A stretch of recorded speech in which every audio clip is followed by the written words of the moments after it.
My wife asked for a divorce after I spent 3 days organizing my father's funeral, even though she knew how much it meant to me. You chose them over me, she said when I walked in. I didn't shout or argue. I just nodded, packed up, and left. A week later, her father called asking for. You know that feeling when your entire world, the one you built brick by brick, threatens to crumble around you? What if the person standing on the ruins holding the match was the one you promised forever to?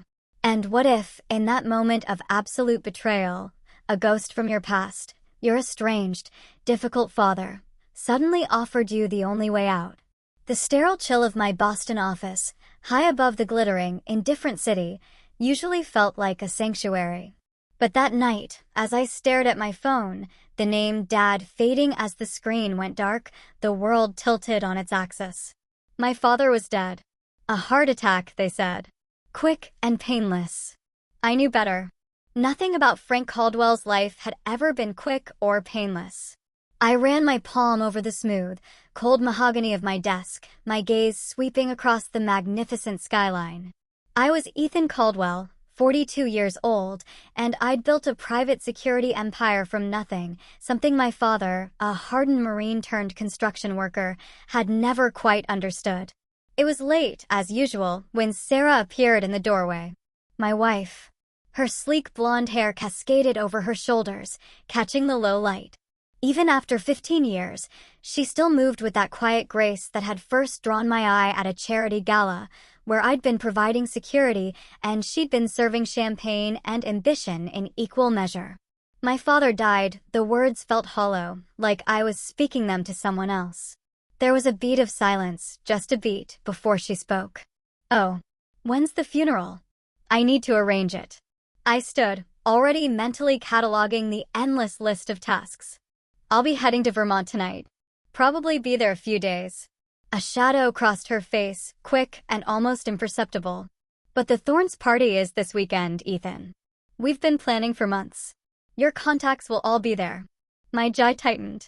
My father is dead, Sarah. She took a step closer, her voice laced with an edge I knew all too well. You haven't spoken to him in what, 3 years? You've complained about him your entire life. Now, suddenly, you're dropping everything. He was still my father, I said, my voice tight. Her hand slid up my arm, a familiar, manipulative gesture.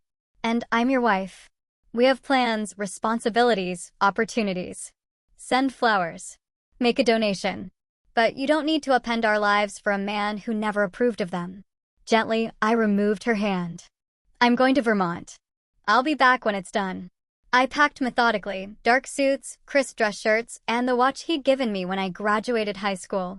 The only thing Frank had ever given me that truly mattered. As I loaded my suitcase into the Audi, Sarah appeared in the garage doorway, her silhouette framed by the harsh fluorescent light. This is a mistake, Ethan. I looked at her, truly looked, and for a fleeting moment, I saw something unfamiliar in her eyes. Something cold. Calculating. Maybe, I acknowledged, but it's mine to make. The 4-hour drive north gave me too much time to think.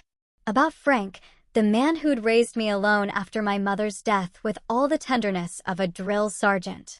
About our last argument, when he'd unexpectedly shown up at my office. You've got fancy suits now, he growled, but you're still that scrawny kid who needed my help. I built this company from nothing, I'd countered, my voice low. Nothing? I put food in your mouth. I put ambition in your heart. Everything yours started with me. We hadn't spoken since. And now, as I pulled into Shelburne, Vermont, population 7,717, I wondered if he had been right. The funeral home was exactly as I expected, tasteful, subdued, and overpriced. Mr. Jenkins, the director, guided me through options with practiced solemnity.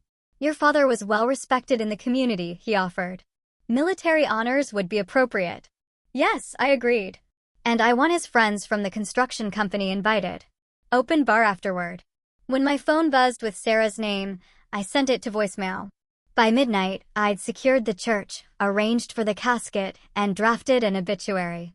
In my father's sparse living room, surrounded by fishing trophies and military commendations, I finally allowed myself a moment to feel. Not grief, exactly. Something more complex. Regret, perhaps. For words unsaid. For the stubborn pride we'd both shared. My phone buzzed again. Sarah. 3 days, Ethan, that's all I'm asking. Reschedule it. Your father won't care. I didn't respond. The second day in Vermont brought unexpected discoveries.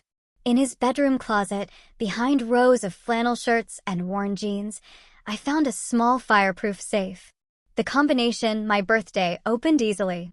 Inside, discharge papers from the Marines, a deed to the house, an envelope of cash totaling $32,677, and a handwritten letter dated just 3 weeks earlier. Ethan, if you're reading this, I'm gone. Probably for the best. Doctor says my heart's failing. Stubborn thing finally giving out. I wasn't a good father. Too much Marine.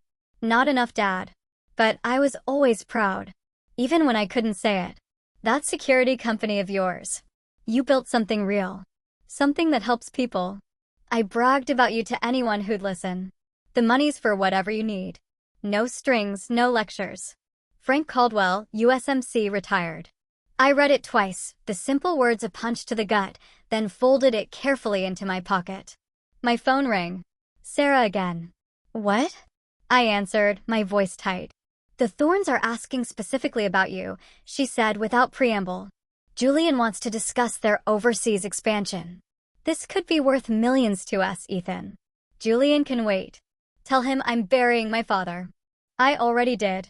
He doesn't care. This is business, not a social call. My grip tightened on the phone. Then tell him I don't care either. You're being irrational. All of this for what? A funeral? No one will attend. The words hit harder than she probably intended. I'll be there, I said finally. That's enough. The rest of the day passed in a blur of arrangements. The funeral home, the florist, the caterer for the modest reception. Each task anchored me, gave structure to the shapeless grief I couldn't quite access. That evening, I found myself at Merle's, my father's favorite bar, a no-nonsense establishment that hadn't changed its decor since the 1970s. You're Spencer's boy, the bartender said, sliding a whiskey across the scarred wooden bar. He talked about you all the time. Did he? I asked, genuinely surprised. Oh yeah, my son, the big-shot security expert. That Boston accent of yours might be gone, but he made sure everyone knew where you came from.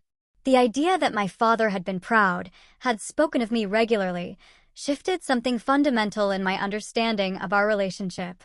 My phone vibrated. A text from Sarah. Called the funeral home. They can postpone until next Tuesday. Coming home tomorrow? I stared at the screen, incredulous. She'd gone behind my back. Another message appeared. Don't be angry. I'm trying to help. The Thorns won't wait and Frank certainly won't mind. I typed a single word, no. Then I turned off my phone. In the morning, my third day in Vermont, the reality of my father's absence settled over me like a physical weight. I moved through the house, touching objects that held memories. The shotgun we'd used hunting, the toolbox from our construction days, the battered copy of The Old Man and the Sea he read yearly. I met with Pastor Miller, selected readings, chose pallbearers from his construction crew and Marine buddies. By afternoon, everything was arranged. The funeral would be tomorrow. Simple, dignified, as he would have wanted. When I finally turned my phone back on, the voicemails and texts piled up, all from Sarah, all increasingly urgent. I ignored them and drove back to the house that was now mine. As evening fell, I sat on the porch with a glass of his whiskey, the same porch where Frank had taught me to clean a fish, to change a tire, to throw a proper punch. You defend what's yours, he'd always said. No matter what. I sipped the whiskey and watched the sunset paint the green mountains gold. Something had shifted in me over these 3 days. A recalibration. A return to foundations. My phone rang again. Sarah. This time I answered. The funeral's tomorrow, I said before she could speak. I'll be home the day after. I've already told the Thorns you'll be at the meeting, she replied, her voice tight with anger. I had to practically beg Julian. That's your problem, I interrupted. Not mine. Do you have any idea what I've had to deal with here? While you're playing the dutiful son to a man who treated you like dirt. You don't know anything about my father. The calm in my voice surprised even me. Or about me, apparently. I know you're throwing away everything we've worked for. Everything I've worked for. The phrase caught me off guard.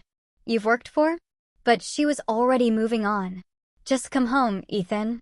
Now. Tonight. We'll figure out the funeral later. No. A sharp intake of breath on the other end. If you do this, if you choose them over me, don't expect things to be the same when you get back. I don't, I said. I ended the call and went inside to press my funeral suit. The ceremony was larger than I expected.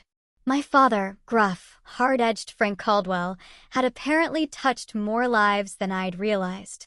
Construction workers, Marines, fishing buddies, even the librarian who'd set aside new thrillers for him every month.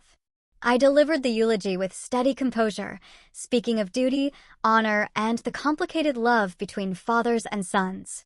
When the honor guard fired their salute and presented me with the folded flag, I felt a surge of pride mingled with regret. At the reception, I shook countless hands, heard countless stories about my father's quiet generosity, how he'd rebuilt Mrs. Henderson's porch for free after her husband died, how he'd paid for Kevin Miller's technical college when the boy's family couldn't afford it. He was always saying how his son taught him about giving back, Mrs. Henderson told me, patting my hand. Said you showed him there was more than one way to be strong. Each revelation was another piece of a puzzle I'd never properly assembled. By evening, as the last guest departed the American Legion Hall, I felt both drained and strangely at peace. I'd done my duty, honored my father. Tomorrow I would return to Boston and face whatever waited. But when I reached my father's house now, my phone rang. An unknown number. Ethan Caldwell, I answered. Ethan, thank God. The voice was familiar but unexpected. It's Richard. Richard Whitford. Sarah's father. My grip tightened on the phone. I hadn't spoken to my father-in-law in years, not since he'd tried to leverage our connection for a government contract. What can I do for you, Richard? It's Sarah, a hesitation. She's not well, Ethan. She's making terrible decisions. When are you coming home? Tomorrow. What's happened? She's moved him into your house. That Thorne boy, Julian, says you two are finished. The words landed like body blows. Julian Thorne. The client she'd been so desperate for me to meet. How long? I asked, my voice deceptively calm. Months. Maybe longer. I tried to talk sense into her, but... Richard's voice cracked. She's threatening to sell her shares in your company to him. Says he's going to be her new business partner. I closed my eyes, pieces clicking into place. The insistence on the meeting, the urgency, the accusation. You chose them over me. Why are you telling me this, Richard? You've never cared about my marriage before. Because she's destroying herself, Richard said. And because Julian Thorne is dangerous. The rumors about his business practices, the women who've accused him.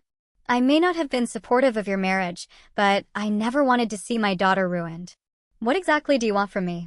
Come home. Stop her before it's too late. I thought of my father's words. You defend what's yours. No matter what. I'll be there tomorrow, I said. But not to save her. After hanging up, I sat in my father's chair, staring at the urn I'd placed on the mantel. The ashes of a complicated man, a man who, in the end, had been proud of his son. I hear you, Dad, I whispered. Loud and clear. In the morning, I packed methodically, my clothes, my father's letter, the flag from the funeral, the cash from the safe. I divided half to Pastor Miller for the church roof, half to Murley's for an annual round of drinks in his father's name. The drive back to Boston gave me time to plan. Not in anger, not in haste, but with the methodical precision that had built my security empire. By the time I reached the outskirts of the city, I knew exactly what I would do. The house, our house, sat in Boston's affluent Beacon Hill neighborhood. I parked across the street, watching Julian Thorne's Bentley occupy my usual parking spot. Lights glowed warmly in the living room windows. I entered silently, using the side door, and heard them in the kitchen. Laughter. The clink of wine glasses. The casual intimacy of lovers who believed themselves safe. The security system hadn't been changed. Why would it be? Sarah had never bothered to learn how it worked. I still can't believe he just left, Julian was saying, for a funeral of all things. Ethan's always been sentimental about family, Sarah replied. It's his weakness. Well, Julian purred, his weakness is our opportunity. Once the board seizes the Thorne proposal. I stepped into the kitchen doorway. Why wait? I'd love to hear it now. The shock on their faces would have been comical under different circumstances. Sarah's wine glass slipped from her fingers, shattering on the marble floor. Ethan, she stammered, I didn't expect. My gaze shifted to Julian, tall, polished, visibly uncomfortable. Mr. Thorne, you're in my home. Julian recovered quickly, smoothing his tailored shirt. Ethan, this is awkward. I know, but Sarah explained the situation, did she? I leaned against the door frame, deceptively casual. What situation would that be exactly? Don't play games. Sarah snapped, her shock transforming to anger. You chose them over me. You made your priorities clear. Them. I repeated. My dying father. His funeral. That's the them you're referring to. You know what I mean. The Thorne account. Our future. And you threw it away for a man who barely acknowledged you. I smiled, without humor. You're right about one thing, Sarah. I did make my priorities clear. I turned to Julian. You should go now. Wait a minute, Julian began. Sarah and I have plans. Plans that require my company, I finished. My contacts. My expertise. I stepped closer, and something in my expression made Julian retreat slightly. Those aren't yours to take. Julian, be reasonable. Sarah pleaded. We can work something out. A civilized dissolution. My father taught me many things, I said, my voice terrifyingly quiet. Chief among them, you defend what's yours no matter what. The silence that followed was absolute. You have until morning to get out, I told Sarah. Take what you brought into this marriage. Nothing more. You can't do this, she whispered. I already have. I turned to leave, then paused. Oh, and Julian, your reputation precedes you. Those rumors about your business practices, the women who've accused you. I wonder how your board would react to concrete evidence. Julian paled. What evidence? There's nothing. I'm in the security business. My smile was cold. Information is my currency. And I've been collecting for years. As I walked out, Sarah called after me. Where are you going? To honor my father, I replied without turning. And to prepare for what comes next. I checked into the Four Seasons, ordered room service, and opened my laptop. The encryption on my private server, a system I designed myself, unlocked with my fingerprint and a 16-character password. Inside was the accumulated intelligence of years running Caldwell Security International. Not just client files, but insurance information on competitors, corrupt officials, ambitious executives, people like Julian Thorne. My phone buzzed. A text from Sarah. You're being irrational. Let's talk when you've calmed down. I didn't respond. Instead, I called my second-in-command, Lena. I need you to secure the office, I said without preamble when she answered. Change all access codes.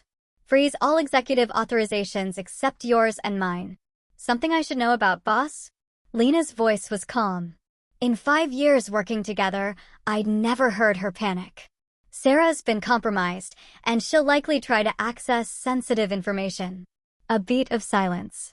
Understood. Consider it done. And Lena, schedule an emergency board meeting for tomorrow morning, 8 a.m. I hung up and turned back to my laptop, searching for a specific file. Julian Thorne. The dossier was comprehensive: financial records, communication logs, behavioral reports. Nothing illegal in my possession of it. Thorne had applied to be a client 3 years earlier, triggering Caldwell Security's standard background investigation. What they'd uncovered had led me to reject the application. Now those same findings would serve a different purpose. My phone rang again. Richard Whifford. What happened? Richard demanded. Sarah's hysterical, saying you threatened her and Julian. I gave her until morning to leave my house, I replied evenly. Hardly a threat. This isn't what I wanted when I called you. What did you want, Richard? For me to beg? To forgive her? To pretend none of this happened? I wanted you to save her from herself, not throw her to the wolves. She chose the wolves, I said. I'm just making sure they don't get what belongs to me in the process. After hanging up, I stared at the Boston skyline through the hotel window. The city lights blurred as my focus turned inward, to memories long suppressed. My mother's funeral when I was 10. My father, stoic in uniform, teaching me that men don't cry in public. The lean years afterward when Frank worked double shifts to keep food on the table. The arguments when I chose college over the Marines. The grudging pride when my security firm landed its first major contract. And Sarah. Always Sarah. Pushing me to want more, be more, achieve more. Never satisfied with what we had. You need to secure more clients, Ethan. Your expertise isn't enough. This house is fine, but imagine what connections we'd make in Beacon Hill. Your father doesn't understand our world. Why do you even bother trying to impress him? Had she ever loved me, or had I simply been a vehicle for her ambitions? My phone buzzed with another text. Not Sarah this time, but a Boston number I didn't recognize. You don't know me, but I know Julian Thorne. We should talk. Chloe Dawson. I hesitated, then searched the name online. Chloe Dawson, former financial analyst at Thorne Enterprises, left suddenly 3 years ago. No public statement on her departure. I called the number. Mr. Caldwell. A woman's voice answered. Thank you for calling back. How did you get my number, Ms. Dawson? I have friends at your company. They suggested you might be interested in what I know about Julian Thorne. And what would that be? Not over the phone, she paused. Can you meet tomorrow? Trident Booksellers on Newberry noon. I'll be there. The morning brought a flurry of activity. The board meeting, security protocols, legal preparations. When I entered the Caldwell Security International headquarters, the atmosphere was tense. Word had spread, though not the details. The boardroom fell silent as I entered. 7 members, including Lena. No Sarah. Thank you for coming on short notice, I began, my voice steady. As of this morning, I am initiating Article 7 of our operating agreement. Murmurs around the table. Article 7, Protection against hostile takeover. Sarah Caldwell's access to all company systems, files, and facilities is hereby revoked. Her voting rights are suspended pending investigation of breach of fiduciary duty. On what grounds? Asked Arthur, our legal counsel.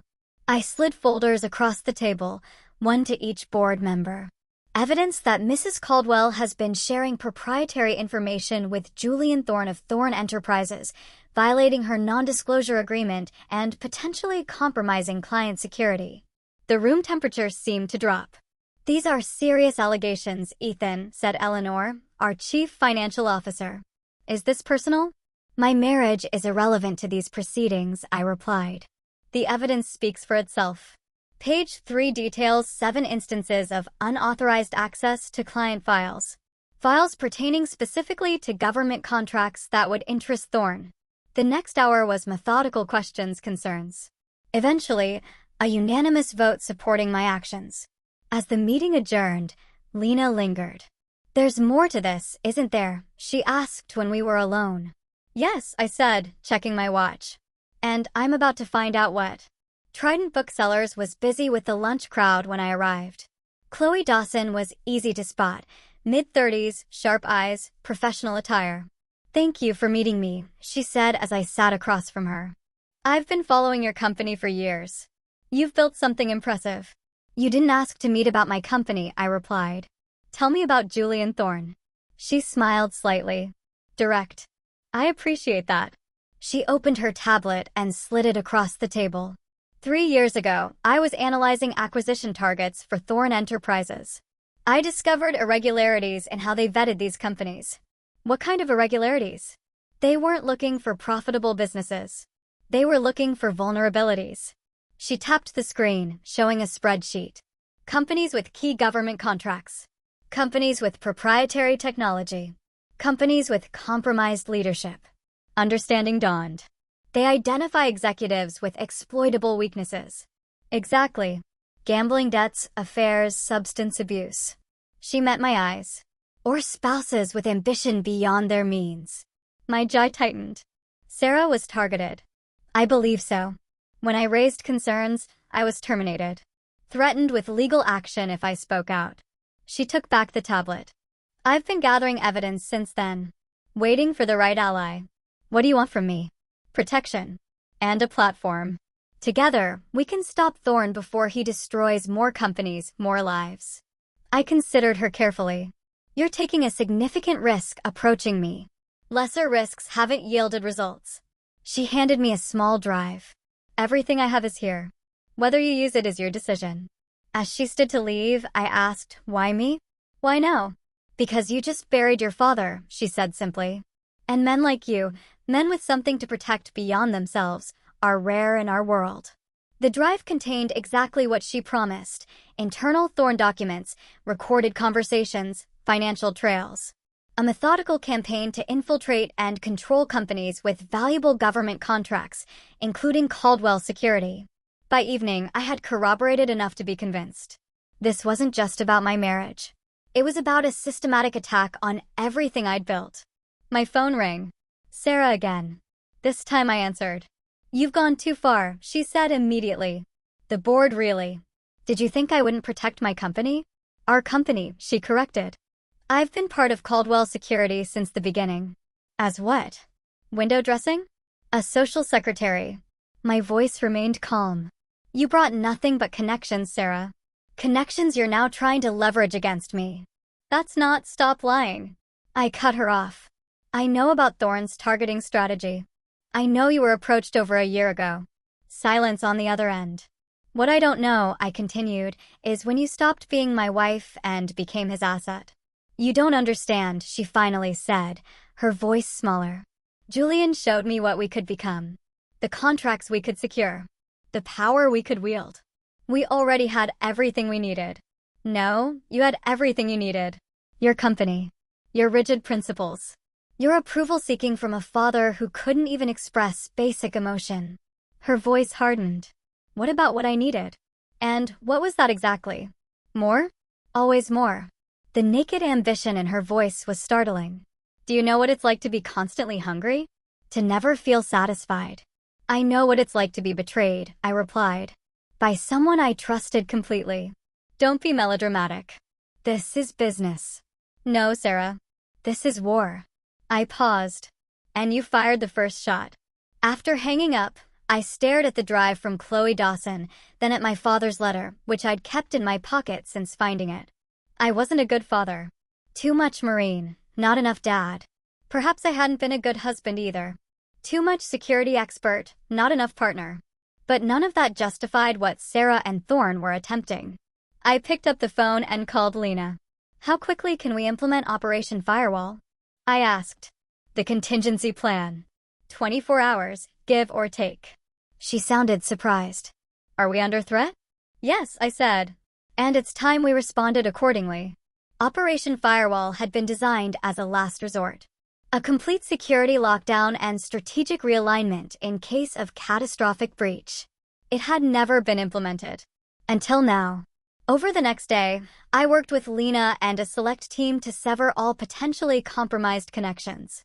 Client files were migrated to new servers. Communication protocols were upgraded. Security clearances were re-verified. And most importantly, a rumor was strategically leaked to the industry. Caldwell Security had developed breakthrough encryption technology that would revolutionize government communications. There is no such technology, Lena pointed out as we worked through the night. Thorn doesn't know that, I replied. And he won't be able to resist pursuing it. While the operation progressed, I received an unexpected visitor at my temporary office, a converted conference room isolated from the main systems.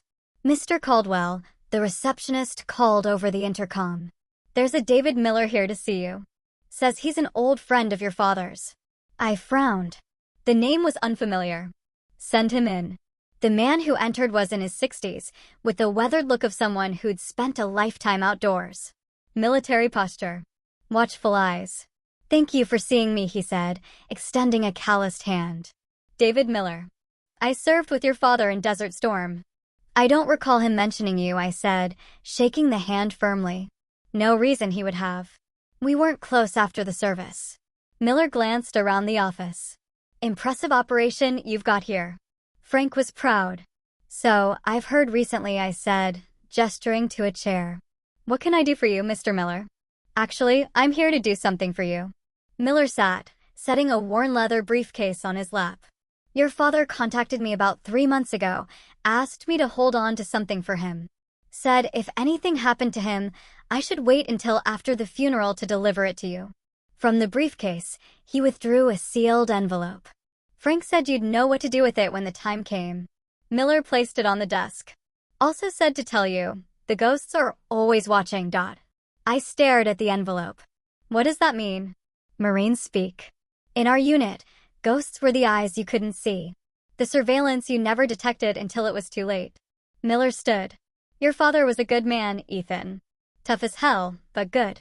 Whatever's in that envelope, he meant it to protect you. After Miller left, I opened the envelope with careful precision. Inside was a small flash drive and a handwritten note. Ethan, if you're reading this, then Miller kept his word. Good man, Miller. Been keeping tabs on your company. Impressive work. But something caught my attention 6 months ago. Someone asking questions about you in places they shouldn't be. Military contacts. Former associates. Looking for pressure points. I did some digging. The drive has what I found. Not much. I'm an old man with limited resources, but enough to point you in the right direction. Trust your instincts. They've gotten you this far. Dad. P.S. Your mother would be proud, too. The drive contained surveillance photos, recorded conversations, notes, all tracking the same target, Julian Thorne. Investigating my background, my business, my vulnerabilities. Most damning was a recorded conversation between Thorne and an unidentified woman, dated 14 months earlier. Caldwell's the key to the DARPA contracts, Thorne was saying. His company has the security clearance we need. He won't sell, the woman replied, voice distorted but familiar. Everyone has a price. Not Ethan. He built Caldwell Security from nothing. It's his legacy. Then we find another way in. Through you. Perhaps. That would take time. We have time. And motivation. A pause. 10 million guaranteed.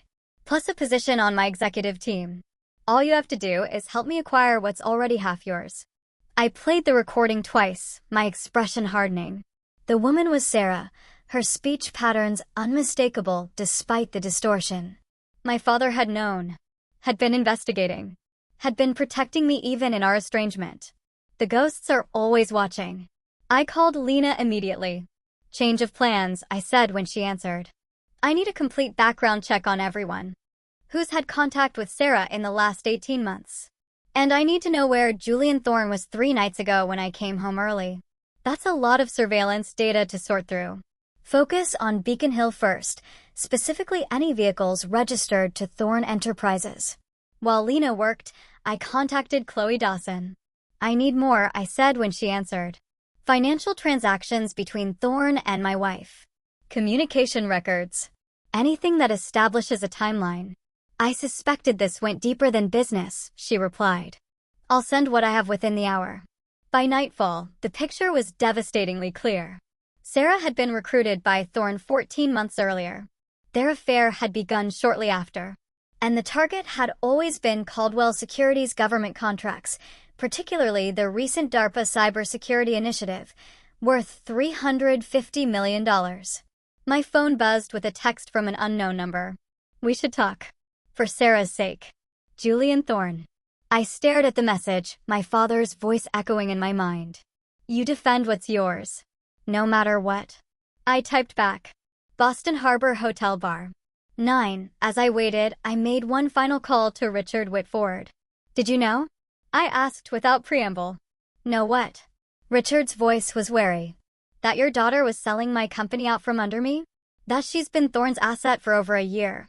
A heavy sigh on the other end. Not at first. I suspected something when she started mentioning Julian at every family dinner. By the time I confirmed it, they were already involved. Why call me then? Why the concern? Because I finally looked into Julian Thorne myself. Richard's voice dropped. The man's a predator, Ethan. He uses people, discards them. And Sarah, for all her ambition, is in over her head. So your call wasn't about saving my marriage. It was about saving your daughter from consequences. Can it be both? You were good for her, Ethan. Stable, principled. And boring, apparently. I checked my watch. It's too late for that now, Richard, but I appreciate the warning. Julian Thorne was already at the bar when I arrived, nursing what appeared to be an expensive scotch. Tall, polished, radiating the easy confidence of old money. "Ethan," he greeted, standing to shake hands. "Thank you for meeting me." I ignored the offered hand. "Let's skip the pleasantries. What do you want?" Thorne smiled slightly and retook his seat. "Direct. I respect that." He gestured to the bartender for another drink. "I want to resolve this situation amicably. For everyone's benefit." "The situation where you targeted my wife to steal my company?" I sat across from him. "That situation? Business is business, Ethan. Nothing personal. Sleeping with my wife feels personal." Thorne's smile faltered slightly. "Sarah made her own choices. With your encouragement. Your promises. Your manipulation. I prefer to think of it as opportunity." Thorne leaned forward. "She's a remarkable woman. Ambitious, strategic, wasted as a corporate wife. And what happens when you've used her to get what you want? When she's served her purpose?" Something cold flickered in Thorne's eyes. "I take care of my allies." "Like Chloe Dawson?" The name landed like a physical blow. Thorne's composure cracked just for a moment. Chloe was unstable. Made accusations that couldn't be substantiated. She kept records, Julian. Detailed ones. Just like I do. Whatever you think you have. "I have enough," I interrupted. "Enough to block any attempt to acquire my company. Enough to trigger federal investigations into your business practices. Enough to end you." Thorne's calculated charm vanished, replaced by something harder. "You're bluffing." "Am I?" I stood. "You targeted the wrong man, Julian. And the wrong company. If you go public with accusations, Sarah goes down too," Thorne warned. "Is that what you want?" "To destroy your wife." "Ex-wife," I corrected. "And she made her choice. Now I'm making mine." As I turned to leave, Thorne called after me. "This isn't over, Caldwell." I looked back, my expression impassive. "Actually, it's just beginning." The next morning, I called a second emergency board meeting. This time, I laid out everything. Thorne's targeting strategy. Sarah's complicity. The evidence my father and Chloe Dawson had compiled. "As of this moment, we are under active corporate attack," I concluded. "We need to respond accordingly." The boardroom was silent for a long moment. Then Eleanor spoke. "What are you proposing exactly?" "A controlled counteroffensive," I replied. "We feed Thorne exactly what he wants, access to what he believes is our breakthrough encryption technology." "But there is no breakthrough," Arthur Walsh pointed out. "Thorne doesn't know that. He'll deploy resources to acquire and reverse engineer something that doesn't exist. Meanwhile, we use his distraction to secure the DARPA contract permanently." "And Sarah?" Lena asked quietly. "Mrs. Caldwell will be removed from the company completely. Her shares purchased at market value as per our bylaws in cases of malfeasance." The vote was unanimous. Operation Firewall would proceed, with the added element of deliberate misinformation, what the military called a honeypot. As the meeting adjourned, my phone buzzed with a text from Sarah. "We need to talk, please." "It's not what you think." I didn't respond. Instead, I met with my legal team to initiate divorce proceedings, citing irreconcilable differences and breach of fiduciary duty. The prenuptial agreement was clear. In cases of infidelity, the offending party forfeited rights to company assets. By afternoon, the machinery of separation was in motion: personal, professional, financial. The call from Richard Whitford came as I was reviewing security protocols. "What have you done?" Richard demanded. "Sarah just received divorce papers." Did she expect something different? She expected a chance to explain, to work things out. "There's nothing to work out," I replied evenly. She conspired with Thorne to steal my company. She moved him into my home. She made her choice. People make mistakes, Ethan. Especially when they're manipulated by someone like Julian. This wasn't a mistake, Richard. It was a calculated betrayal. Over 14 months of deception. Silence on the other end. "I'm not the villain here," I continued. "I'm protecting what I built. What my father taught me to value." "Your father?" Richard scoffed. "The man who couldn't even tell you he was proud until he was dead?" The words hit harder than Richard probably intended. "At least he was honest," I replied. Unlike your daughter. After hanging up, I stared at my father's letter, still carried in my pocket, increasingly worn at the folds. I wasn't a good father. Too much Marine, not enough dad. Perhaps that was the real inheritance. Not the house or the money, but the example, the commitment to principles, the willingness to fight for what mattered. My phone rang again. Lena. Thorne took the bait, she said without preamble.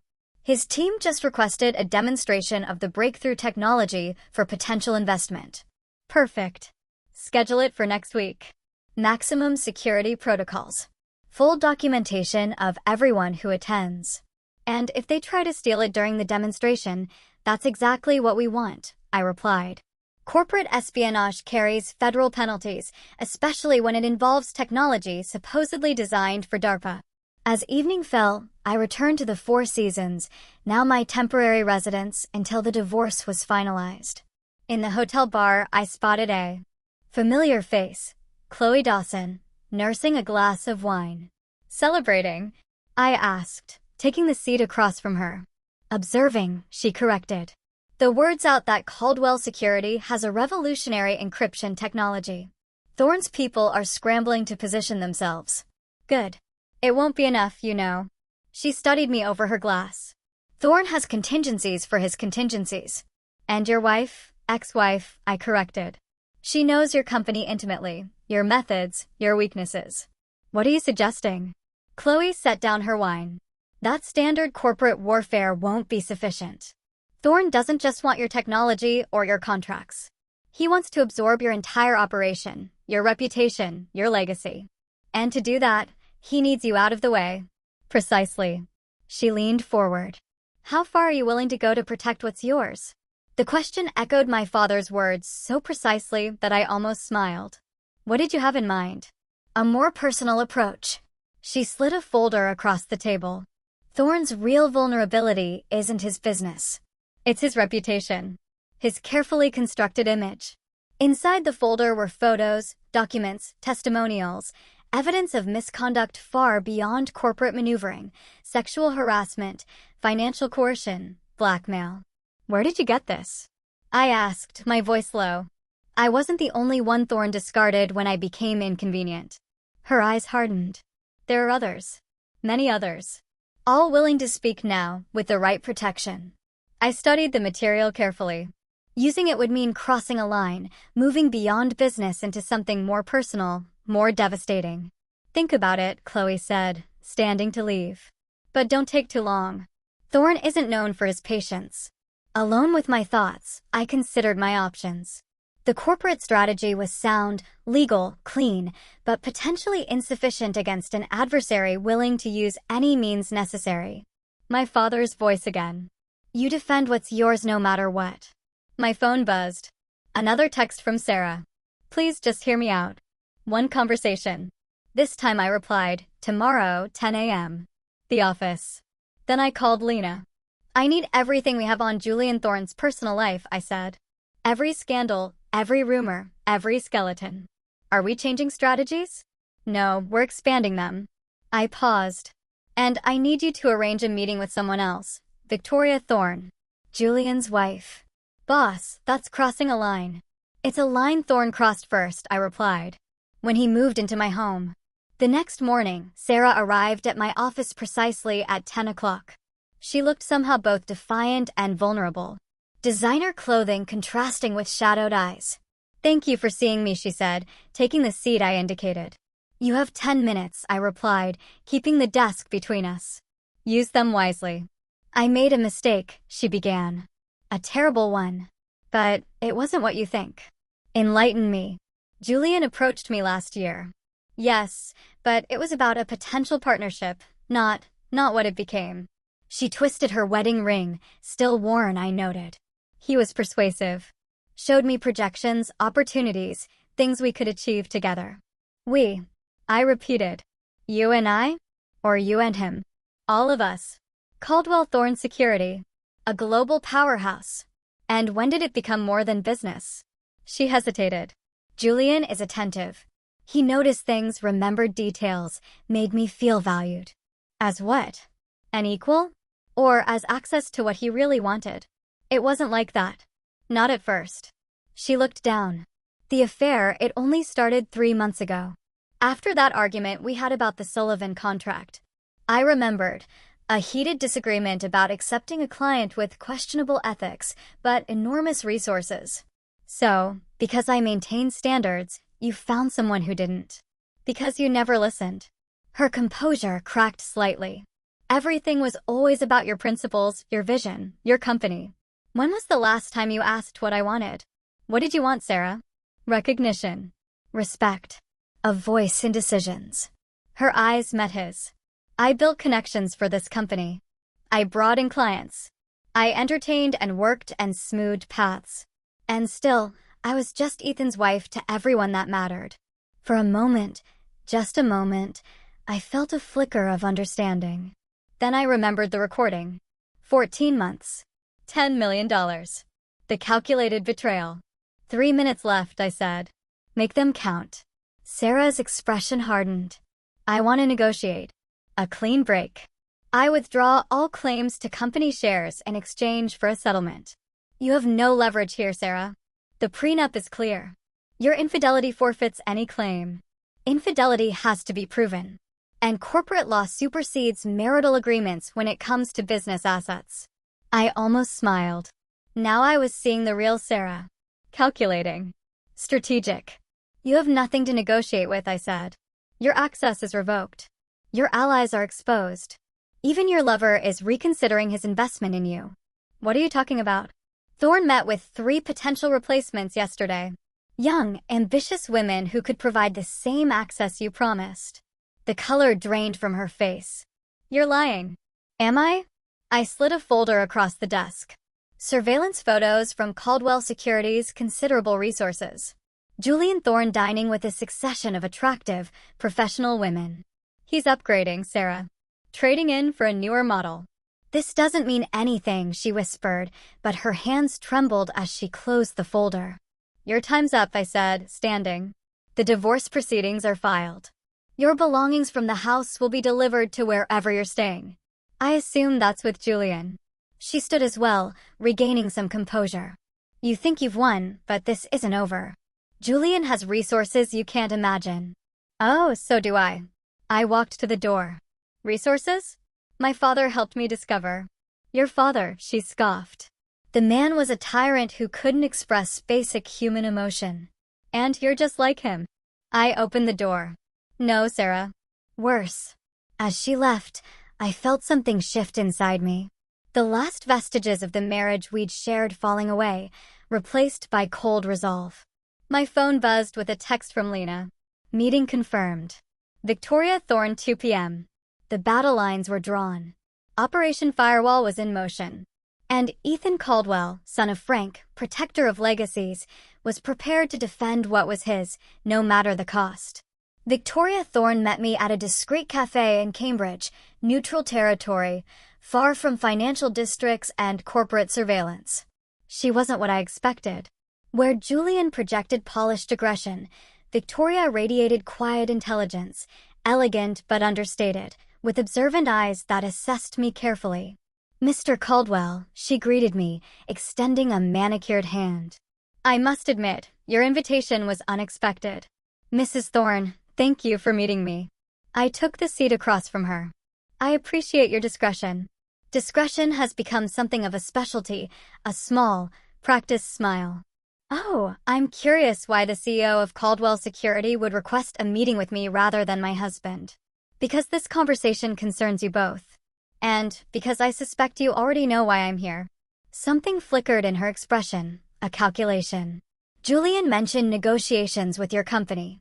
A potential acquisition. Is that how he described it? I asked mildly. An acquisition, among other things. She stirred her tea with measured precision. Julian has many business interests, including my wife. Victoria's stirring paused briefly, then resumed. I don't involve myself in Julian's professional relationships. Professional. I let the word hang between us. Is that what we're calling it? Mr. Caldwell, I'm sure you didn't invite me here to discuss marital politics. Why don't we get to the point? Very well. I placed a folder on the table, different from the one I'd shown Sarah. This one contained financial records. Your husband's attempt to acquire my company isn't proceeding as he planned. In fact, it's about to become quite problematic for Thorn Enterprises. Victoria didn't touch the folder. How so? The supposed encryption technology he's pursuing doesn't exist. It's bait. And when his team attempts to steal it, as they inevitably will, federal authorities will be waiting. That's a serious accusation. It's a serious situation. I leaned forward slightly. One that will impact not just Julian, but everyone connected to him, including you and your children. At the mention of children, Victoria's composure wavered slightly. What exactly do you want from me, Mr. Caldwell? Information. Leverage. Understanding of what I'm truly dealing with. I met her gaze directly. And perhaps an ally. You think I would betray my husband? I think you're a Harvard-educated former prosecutor who left a promising career to manage the Thorn Family Foundation. I think you've spent 15 years building a reputation for ethical philanthropy while your husband built his through very different means. I paused. And I think you have more to lose than anyone if Julian's methods become public. Victoria was silent for a long moment, studying me with new intensity. You've done your research, she finally said. It's what my company does best. And if I decline to help you, then you'll be navigating the fallout alone when it comes. I stood. You have my number, Mrs. Thorn. Think about your children's future. About your foundation's reputation. I paused. About what kind of legacy you want to leave. I left without waiting for a response, knowing the seeds had been planted. Victoria Thorn was too intelligent not to recognize the threat, not from me, but from her husband's actions. Back at Caldwell Security, preparations for the technology demonstration were underway. A sophisticated facade, servers humming with impressive-looking but meaningless data. Technical staff briefed on their roles. Security protocols designed to look penetrable to the right observer. Lena joined me in the surveillance room where monitors displayed every angle of the demonstration space. Thorn confirmed his team will attend tomorrow, she reported. 6 people, including their chief technology officer. And our federal friends are in position. If Thorn's people make a move, they'll be documented from every angle. I nodded. And the other matter? Victoria Thorn accessed our secure portal 20 minutes after your meeting. She viewed all the files we made available. Good. What about Sarah? Still staying at the Four Seasons. Separate room from Thorn. Interestingly, she's made calls to 3 different law firms specializing in corporate divorce. I felt no satisfaction at the confirmation of Sarah's situation, only a hollow certainty that everything was proceeding as it must. My phone rang, an unknown number. Ethan Caldwell, I answered. Mr. Caldwell, Victoria Thorn. Her voice was calm, but with an underlying tension. I've considered our conversation. Perhaps we should continue it. Tonight. I'm listening. The Gardner Museum, 7 o'clock. By the Dutch Masters exhibit. The Isabella Stewart Gardner Museum was a brilliant choice, public yet intimate, with security against electronic surveillance. Victoria was waiting when I arrived, studying a Rembrandt with apparent interest. My grandfather was Dutch, she said without preamble as I approached. He taught me to appreciate the details and shadows. What seems dark often contains the most truth. And what truths have you found, Mrs. Thorn? She turned to face me. That you were right about Julian. About the risks. Her expression was controlled, but her eyes held something harder. But also that you misunderstand my position. How so? You assume I'm an innocent bystander in my husband's affairs. That I need protection from the fallout. She smiled slightly. I've been managing fallout for 15 years, Mr. Caldwell. The question isn't whether I can survive Julian's mistakes. It's whether he can survive mine. The statement shifted my understanding of her completely. You've been gathering evidence, I realized. Insurance, she corrected. For myself. For my children. For the foundation that bears our name. And now? Now I'm evaluating my options. She gestured for me to walk with her through the quiet gallery. Your confrontation has accelerated a timeline I've been managing for years. Julian is desperate. Reckless. His pursuit of your company has become an obsession. One that threatens everything I've built. Why tell me this?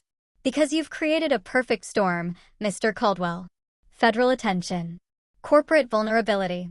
Public exposure. She stopped before another painting, this one showing a stormy sea. And I need to ensure my children and I are on the right vessel when it breaks. I studied her carefully. What are you proposing? A coordinated response. I provide you with everything I have on Julian's corporate misdeeds. Material that ensures your company remains untouchable. In exchange, you ensure that neither I nor my children are damaged in the process. And Julian? My husband made his choices, she said, her voice suddenly cold, just as your wife made hers.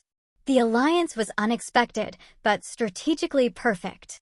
By morning, I had Victoria's files, meticulous records of years of corporate manipulation, sexual misconduct, and financial impropriety. The demonstration for Thorne's team proceeded exactly as planned. They arrived, observed, asked technical questions designed to seem innocent, but clearly probing for vulnerabilities. And as predicted, one member, a quiet programmer who barely spoke during the presentation, attempted to insert a cleverly disguised drive into a seemingly unattended server. Federal agents documented everything. By evening, Phase 1 was complete. Thorne Enterprises was now under federal investigation for attempted corporate espionage. My phone rang. Julian Thorne. You set me up, he snarled without preamble. I protected my company, I corrected. Something you should have considered before targeting it. This isn't over, Caldwell. Not by a long shot. Actually, it is. Check your email. There was silence as Thorne presumably did so, finding the comprehensive dossier I had compiled, combined with Victoria's evidence. Where did you get this? Thorne's voice had lost its edge, replaced by something approaching fear. You made too many enemies, Julian. Too many victims. They found each other. And me? Victoria, he whispered. She's involved. Your wife made her choice, just as mine did.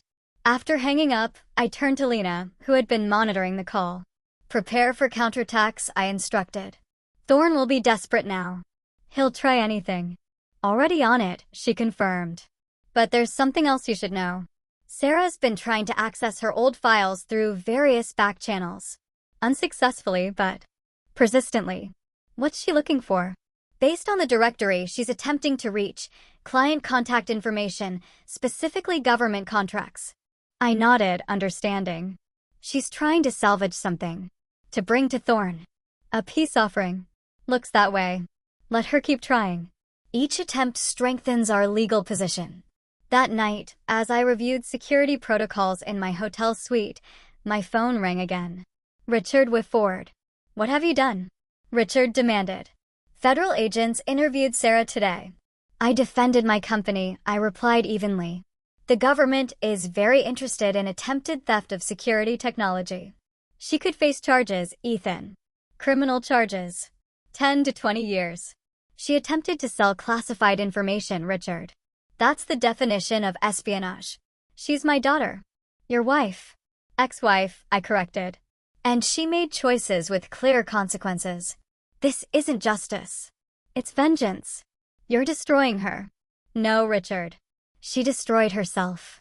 After hanging up, I stood at the window, watching the city lights. Was this what Frank would have wanted? This cold, methodical dismantling of someone I'd once loved? My phone buzzed with a text message from David Miller, my father's Marine buddy. Your father would be proud, but he'd also remind you, know when the battle's won. The words landed differently than intended, not as affirmation, but as challenge. I stared at the message, then at my father's letter, still carried, increasingly worn. I wasn't a good father. Too much Marine, not enough dad. Perhaps I was making the same mistake. Too much warrior, not enough man. But then I remembered the recording. Sarah's voice discussing me as an obstacle to be overcome. The calculated betrayal over 14 months. No, this wasn't about peace.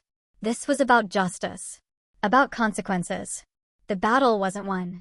Not yet. The federal investigation into Thorne Enterprises expanded rapidly, fueled by Victoria's evidence and the documented espionage attempt. Julian Thorne's carefully constructed empire began showing cracks, stock prices falling, clients distancing themselves, board members calling emergency meetings. I watched from a careful distance, neither gloating nor intervening. My focus remained on securing Caldwell's security and completing the divorce proceedings. The call from Chloe Dawson came 3 days after the demonstration. Thorne's board is meeting tomorrow, she reported. Rumor has it they're discussing a leadership change. Victoria's influence?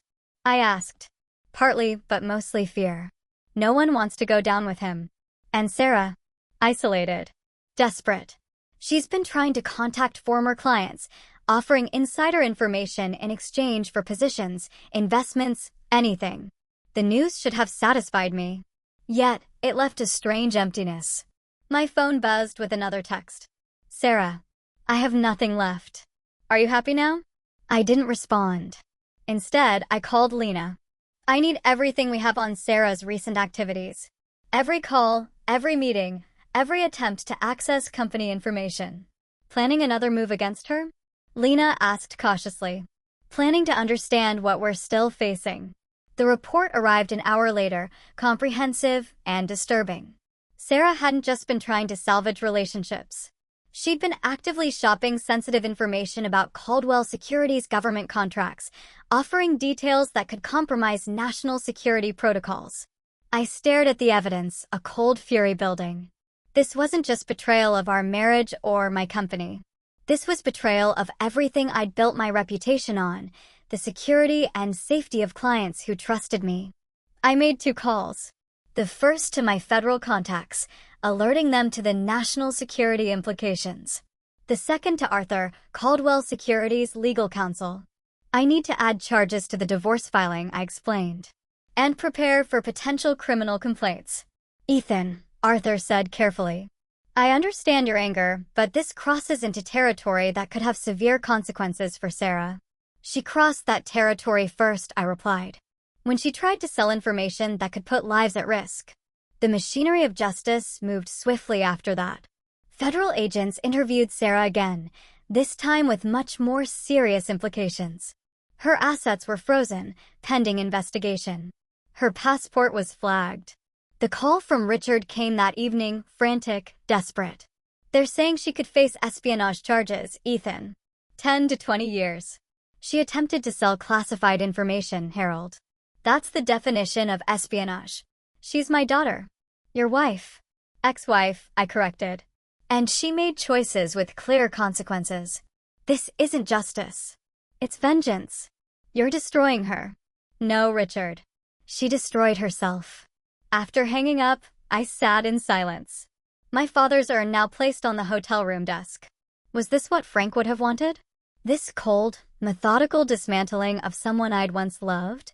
My phone rang again. Victoria Thorne. It's done, she said without preamble. The board voted unanimously. Julian has been removed as CEO, pending investigation. I've been named interim chair. Congratulations, I replied, genuinely impressed by her strategic maneuvering. This isn't a celebration, Mr. Caldwell. This is survival. Her voice was cool, controlled. Julian will now focus his anger entirely on you. Be prepared. I always am. No, you're not. A hint of something almost like concern crept into her tone. Because you still think this is business. For Julian, it's now entirely personal. The warning proved prescient. That night, as I returned to the hotel, a black SUV swerved toward me in the parking garage. Only my military-honed reflexes saved me, diving between parked cars as the vehicle crashed into the space I'd occupied seconds earlier. 2 men emerged, professional, focused, armed. Not amateurs. Not a random attack.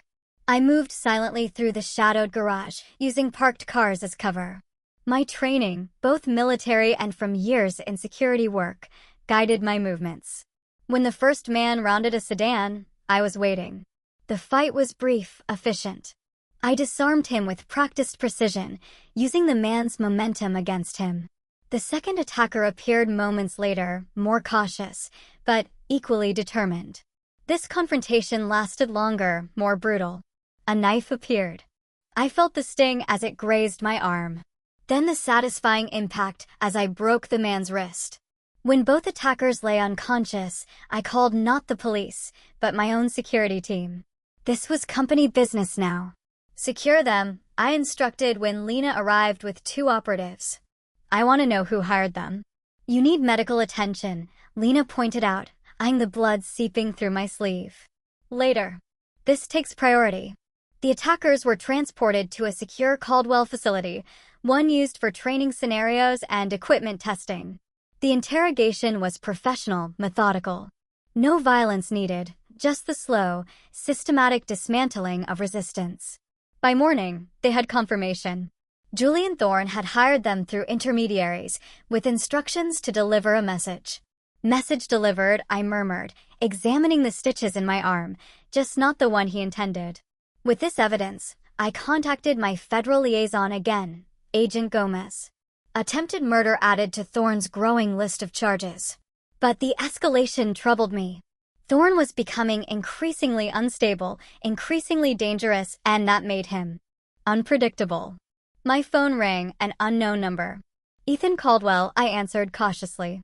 Mr. Caldwell, it's Victoria Thorne. Her voice was tight, controlled. There's a situation you should be aware of. Julian has left the country. Private jet.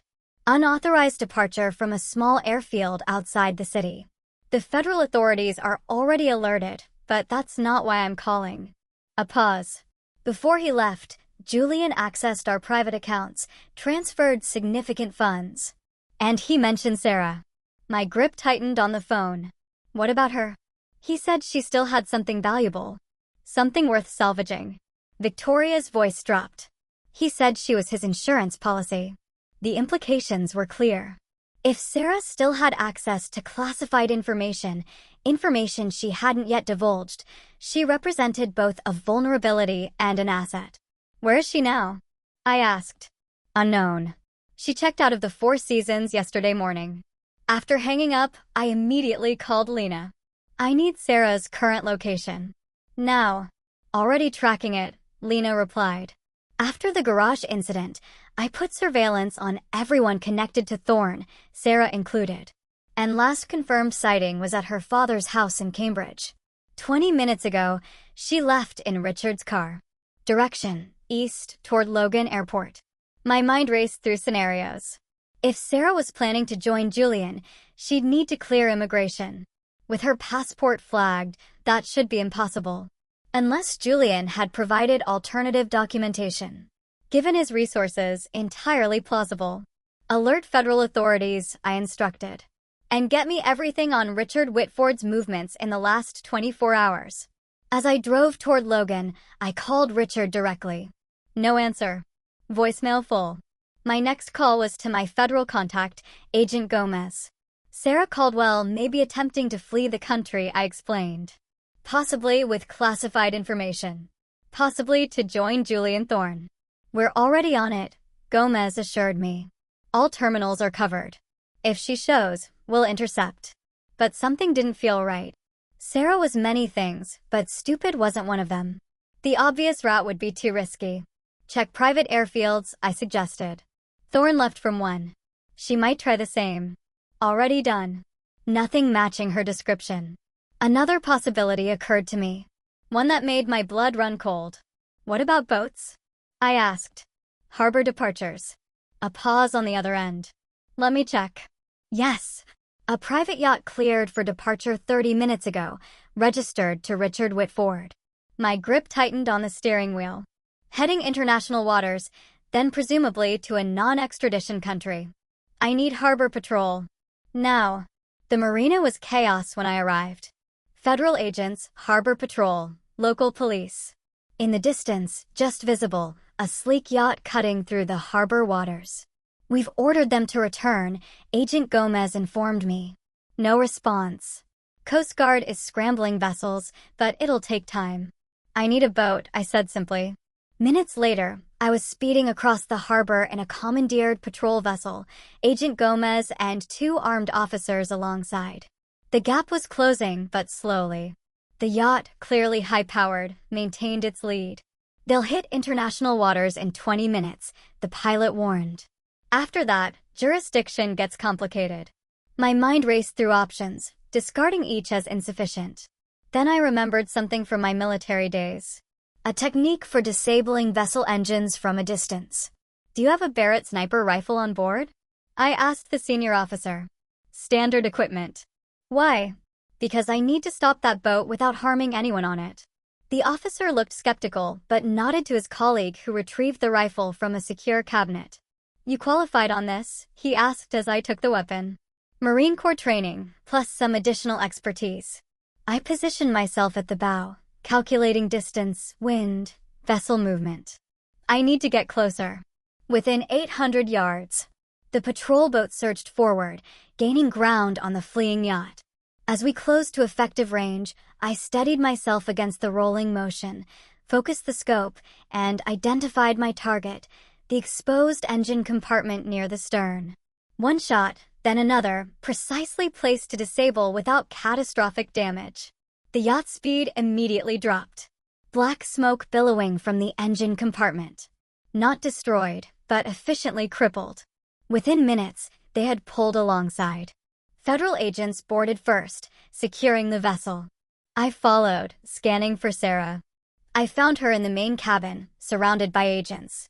Richard stood protectively beside her, pale but defiant. You had to follow, Sarah said when she saw me, not angry, just resigned. Couldn't let it go. You were attempting to flee with classified information, I replied. That's not something I could ignore. Is that what you think? She laughed bitterly. I wasn't fleeing with information, Ethan. I was fleeing from Julian. Explain. He threatened me. Said if I didn't provide what he needed, he'd ensure I took the fall for everything. Her voice shook slightly. I have nothing left.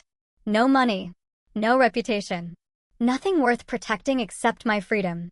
And the classified files? The ones you've been trying to access. Insurance, she admitted. Protection. Something to bargain with if Julian sent people after me. She met my gaze directly. I never intended to share them. Just to have leverage. I studied her carefully, looking for the lies, finding instead something unexpected. Fear. Genuine fear. Julian sent men to attack Ethan last night. Agent Gomez informed her. Armed professionals. The threat is real. Richard stepped forward. That's why I helped her. My daughter made terrible choices, but she doesn't deserve to live in fear for the rest of her life. The complexity of the situation settled over me. Sarah's betrayal remained unforgivable. Her actions criminal. But the human element, the fear, the desperation, added dimensions I hadn't fully considered. The files, I said finally. Where are they? There are no files, Sarah admitted. I never successfully accessed anything classified. Just tried and failed. Agent Gomez confirmed this with a nod. Our investigation supports that. Attempts, but no successful breaches. I felt a strange mixture of relief and hollow victory. The threat had been less than feared. The vengeance perhaps greater than required. I looked at Sarah, this woman I'd once loved, now a stranger. What happens now is up to the federal authorities, not me. You won, she said quietly. Isn't that enough? This was never about winning, I replied. It was about consequences. As federal agents led Sarah and Richard away, I remained on the yacht, watching the Boston skyline in the distance. The company was secure. Julian was a fugitive. Sarah would face justice, though perhaps not as severely as I'd initially pursued. Yet, the victory felt incomplete. Tainted somehow. My phone buzzed with a text. Lena. Julian Thorne's private jet reported landing in Venezuela. Non-extradition country. So Julian had escaped, at least for now. A loose end in an otherwise tightly wrapped conclusion. Mr. Caldwell, Agent Gomez approached.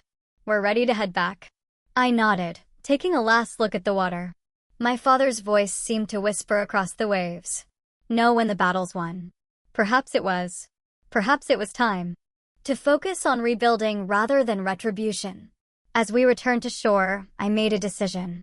The final phase of Operation Firewall would proceed, but with an adjustment. Survival, not destruction, would be the goal for everyone involved.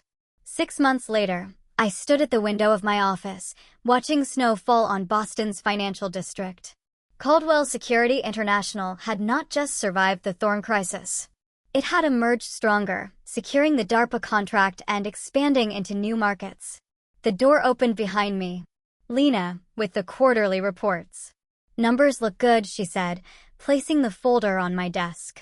Stocks up 22% since last quarter. The government contracts are solid, and the new cybersecurity division is exceeding projections. And are special projects proceeding as directed? She handed me another, thinner folder. Though I still question the strategy. Inside were updates on the 3 initiatives I had personally authorized and personally funded in the aftermath of the Thorne affair. First, a legal defense fund for Sarah. Not to exonerate her, but to ensure fair representation as she faced reduced charges of attempted corporate espionage. The federal authorities had dropped the more serious national security counts after confirming she'd never actually accessed classified information. Second, a monitoring program tracking Julian Thorne's activities in Venezuela. Not for retribution, but for security, ensuring he couldn't rebuild his network or pose future threats. Third, and most significant, the Caldwell Foundation for Corporate Ethics, established in my father's memory, dedicated to preventing predatory business practices and supporting whistleblowers like Chloe Dawson. The foundation's first conference is next month, Lena noted. Victoria Thorne has confirmed she'll deliver the keynote. I nodded, unsurprised. Victoria had proven herself not just a survivor, but a reformer, restructuring Thorne Enterprises into a model of corporate transparency. Our alliance had evolved into a mutual respect, if not quite friendship. Any word from Richard? I asked. Regular updates as requested. Sarah's house arrest ends next month. The therapy seems to be helping. Lena hesitated. He asked again if you'd consider meeting with her. No. My response was immediate, certain. That chapter is closed. And it was. The divorce had been finalized 4 months earlier. Sarah had lost her claims to company shares, but received a settlement sufficient for a modest restart. Not from obligation, but from my recognition that total destruction served no constructive purpose. There's one more thing, Lena said, handing me a final document from David Miller. He said it was the last item your father left with him, to be delivered only when everything else was resolved. I took the envelope, identical to the one that had contained the flash drive months earlier. Inside was a single photograph. Frank Caldwell in his Marine uniform, arm around a much younger me at my high school graduation. On the back, in his distinctive handwriting, the battle ends. The legacy continues. Proud of you, son. I placed the photo carefully on my desk next to the urn containing my father's ashes. Then I turned back to Lena. Schedule a trip to Vermont next week, I said. There's something I need to do. The Vermont winter had transformed Shelburne into a snow-covered postcard. I drove the familiar route to my father's house. My house now, feeling a strange sense of completion. Inside, everything remained as I'd left it months earlier. Fishing trophies, military commendations, the worn copy of The Old Man and the Sea. I placed the urn carefully on the mantel, then began methodically sorting through his belongings. Not to discard, but to understand. To preserve what mattered. In the basement, I found an unexpected treasure. Detailed journals dating back decades. Frank Caldwell, the emotionally reserved Marine, had been a surprisingly prolific writer, documenting thoughts, struggles, pride in his son's achievements, all the things he'd never managed to express directly. One entry, dated just weeks before his death, stood out. Ethan's security company landed another government contract. Read about it in the Wall Street Journal. Called to congratulate him, but lost my nerve again. How do you bridge a gap built on decades of silence? Maybe I'll try again tomorrow. Maybe I'll finally tell him I'm proud before it's too late. It had been too late for them. But perhaps not too late for the legacy. As evening fell, I sat on the porch with a glass of my father's whiskey. The same porch where Frank had taught me to clean a fish, to change a tire, to throw a proper punch. You defend what's yours, his father had always said, no matter what. But now I understood what had been missing from that lesson. What truly mattered wasn't just defending. It was building. Creating something worth the battle. Something that would outlast the conflict. My phone rang. Lena. Sorry to disturb your trip, she began. But there's news.